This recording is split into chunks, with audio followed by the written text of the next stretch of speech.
Hi, this is Donna Druchunas, and this is a Aran knitting masterclass, and I'm going to show you a couple of basic cable knitting things here. We're going to look at how to do rope cables where the stitches cross, making a diagonal that leans to the right and a diagonal that leans to the left. This picture, you have this in your materials, and this is from my Ethnic Knitting Exploration book. This picture is showing you 2 stitches crossing over 2, or a 4-stitch rope cable. This picture is showing you 3 over 3 for 6-stitch rope cable. Crossing 2 stitches is by far the most common in traditional Aran knitting. So that's what we're going to look at in our swatch. So here's the kind of charts that I like to use. And here is the 2-stitch over 2-stitch cable. It matches what's in the thing here. So see how these lines in the chart are slanting that way? It has that appearance, and they are here in the knitting. Same thing on this side and this side. Let's take a quick look at this, and then we'll knit them. So this chart symbol itself is going to use up 4 stitches in the chart. So see here we have an 8-stitch chart. That cable part is over the center 4 stitches, and the symbol takes up 4 columns of the chart. So that means it's a 4-stitch cable. All right? So we're going to take here and look at this left crossing one and the right crossing one. And we're going to take it on the needles and do them together. I'm going to use knitting needles, and I'm going to use a cable needle first. So, cable needles. You can have all different kinds of cable needles. These are all kinds that I have gathered over the years. Different sizes, different materials, different shapes. So, all a cable needle is a little extra needle that you're going to use as a tool to hold some stitches while you're moving them around. Because what you do in a cable is you take stitches that might be next to each other like this, and you knit them out of order so they cross. Here's a 2 over 2.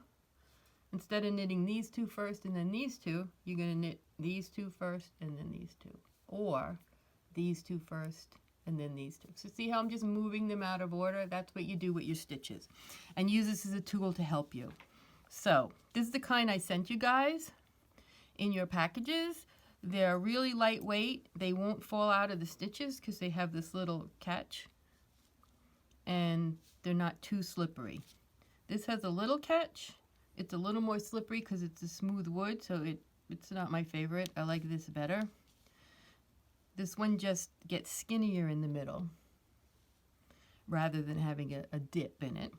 This one, I don't know if you can see it. It has ridges in the wood. This is actually a nice one I've used before on 1 or 2 of my sweaters. It has ridges in the wood that stops it from sliding through the stitches. This one's just like the one we had, but it's metal, so it's more slippery. And then this is a kind I've never actually used. This is a giant one. It comes in smaller sizes, but you put it in and it hangs there so your stitches can't fall off. But I find it very awkward to work with this kind of cable needle.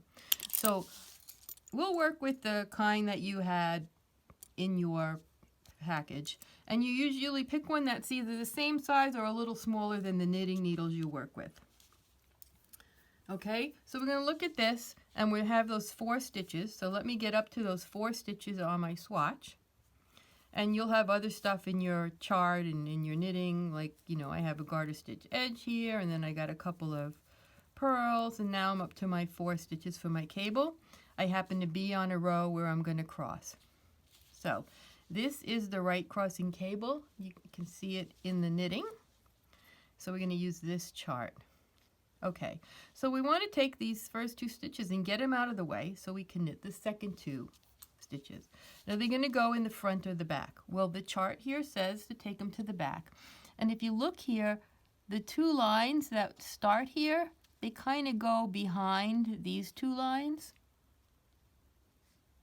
Can you see that? So these 2 stitches that were here kind of go there, and then these 2 stitches that were here go there. Now my fingers kind of look like that chart.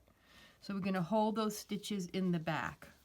Why? Because look, the 2 stitches on the left side here, they're going to cross over to the right, and they're going to be on the top. So these are going to be the front stitches. So, but these stitches are on the needle first, so we have to put them in the back to get them out of the way.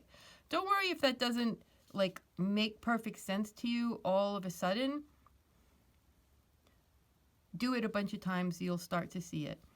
So, okay, so see how that's out of the way? It's not going to fall off the needle. It's kind of not going to irritate you because with that little bump, it's lower down.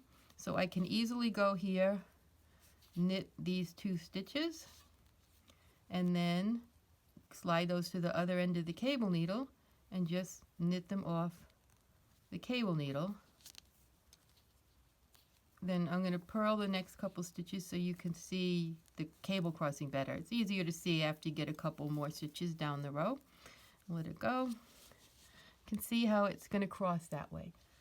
It still looks a little wonky or tight, and it will flatten out when I do the purl row after this, or the wrong side row. But that is what's happening there. Now we get up to this next one.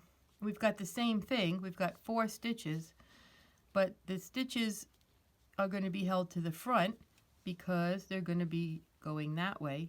To draw the cable line going that way, the first 2 stitches have to be on the top. So I'm going to do everything the same that I did before, except I'm going to take these 2 stitches off. I'm going to drop them in the front. Then I'm going to knit 2. And then I'm going to knit the 2 from the cable needle. So just change the order of them, and then finish whatever is next on your row. Let me show you that.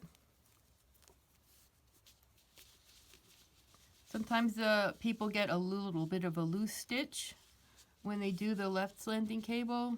I do. And after a while, it will just even out when you block it. I don't worry about it or try to do anything special to it or anything.